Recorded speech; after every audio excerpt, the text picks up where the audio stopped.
ఆకాయ కలకాలం బతికే బదలం సాయి 6 నెలలు బతికింది కిరియాట 10 ఏళ్ళు బతికింది కిరియ కాదు నందాయి 4 ఏళ్ళు బతికింది కిరియాట అమ్మాయికు పేరు లేని కొడుకు వాడు కొడుకు కాదు అమ్మాయికు పేరు లేని బిడ్డలు బిడ్డ కాదు తల్లి మంచిదైతే బిడ్డ మంచిదని అంటారు కొడుకులు తండ్రి మంచోడైతే కొడుకులు మంచోళ్ళు అవుతారని అంటారు విద్య నేర్పిన గురువు ఒక్కడు మంచోడు అయినట్టయితే శిష్యులు ఎంతో మంది మంచోళ్ళు తయారవుతారు మనకు విద్య నేర్పిన గురువు మనకు ఈ కథ నేర్పిన గురువు మన గురువు మిత్రరాములు ఎక్కడ ఉన్నాడో మహానుభావుడు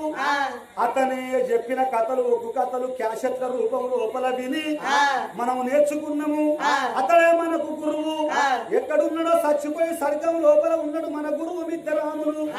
గురువు చేయబట్టే ఇవాళ ఎంతో మంది మరి అటువంటి ఇవాళ జీవనం గడుపుతున్నారు అతని పేరు మీద ఆగో ఎక్కడున్నావు మహానుభావ గురువు మిత్రరాములు నీ పాదాన 10,000 దండము ఓ గురువు మిత్రరాముడు